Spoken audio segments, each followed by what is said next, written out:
గంగాదేవి మానవ శరీరం ధరించి అపురూప లావణ్యంతో ఎదుట నిలబడి ఉన్న ఆమెను చూసి అనురాగ పరవశుడై ఆమెతో శంతను చక్రవర్తి ఇలా అన్నాడు. నీవెవరివైనా సరే నాకు భార్యవు కాక తప్పదు. శంతను మహారాజు ఆమె మీద ప్రేమతో తన రాజ్యాన్ని, ధనాన్ని, తన సర్వస్వాన్ని, ఆఖరికి తన ప్రాణాన్ని కూడా ఆమెకు సమర్పించడానికి సిద్ధపడ్డాడు. అప్పుడు గంగాదేవి శంతను మహారాజుకి కొన్ని నియమాలు పెట్టింది. అవేమిటో ఇప్పుడు తెలుసుకుందాం. Hello guys, welcome back to my channel Mahabharatam episode number 2. అయితే గంగాదేవి శంతనుడితో ఇలా అన్నది. ఓ రాజా, నేను నీకు భార్యను అవుతాను, కానీ దానికి కొన్ని నియమాలు ఉన్నాయి. నేనెవరినో, ఎక్కడి నుంచి వచ్చానో నువ్వు గాని మరెవరైనా గాని నన్ను ప్రశ్నించకూడదు. మంచి చెడు ఏది చేసినా నువ్వు నాకు అడ్డు రాకూడదు. ఏ సమయంలోనూ నాపై నీకు కోపం రాకూడదు. నాకు ఇష్టం లేనిదేది నీవు మాట్లాడకూడదు. ఈ నియమాలు తప్పితే తక్షణమే నిన్ను విడిచి వెళ్ళిపోతాను. ఇది నీకు ఇష్టమేనా అని అడిగింది గంగాదేవి. ఆమె పట్ల అనురాగపూరితుడైన శంతనుడు ఆమె నియమాలకు అంగీకారం తెలిపాడు. గంగాదేవి శంతనుడికి భార్య అయింది. ఆమె ఔదార్యం, నడవడి, తన పట్ల ఉన్న అతిప్రేమ వల్ల శంతనుడి హృదయంలో గంగాదేవికి గాఢమైన స్థానం ఏర్పడింది. ఇద్దరూ అత్యంత ప్రేమతో కాలం తెలియకుండా జీవిస్తున్నారు.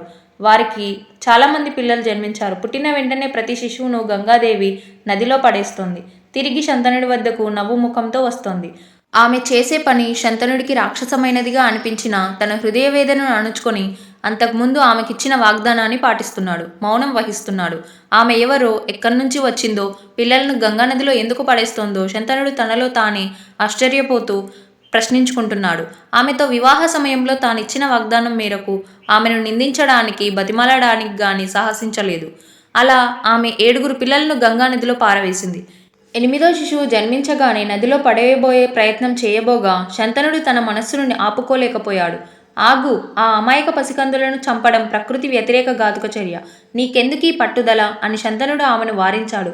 ఓ చక్రవర్తి, నీవు నాకు ఇచ్చిన వాగ్దానాన్ని మర్చిపోయావు. నీ మనస్సు పిల్లలపై లగ్నమై ఉంది. ఇంకా నేను నీకేం అవసరం? నేను వెళ్తున్నాను.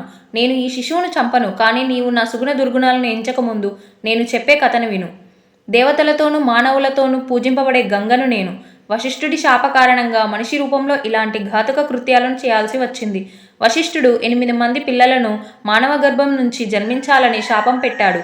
ఆ విధంగా నీ వల్ల నేనా పిల్లలకు తల్లినయ్యాను. 8 మంది పిల్లల జన్మకు కారకుడవైనందుకు నీకు స్వర్గలోక ప్రాప్తి కలుగుతుంది.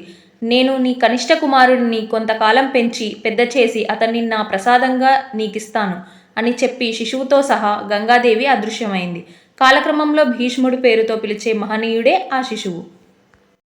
నెక్స్ట్ ఎపిసోడ్ చాలా important and main episode of Mahabharatam. అదే భీష్మ ప్రతిజ్ఞ. అసలు భీష్ముడు ఎందుకు ప్రతిజ్ఞ చేయాల్సి వచ్చింది, ఏమని ప్రతిజ్ఞ చేశాడో తెలుసుకోవాలంటే నెక్స్ట్ ఎపిసోడ్ వరకు వెయిట్ చేయాల్సిందే. ఎపిసోడ్ అప్లోడ్ చేయగానే నోటిఫికేషన్ రావాలంటే subscribe to my channel and turn on notification. అలాగే వీడియో నచ్చితే లైక్ చేసి షేర్ చేయండి, సో దట్ ఈ మహాభారతం స్టోరీ చాలా మందికి షేర్ అవుతుంది.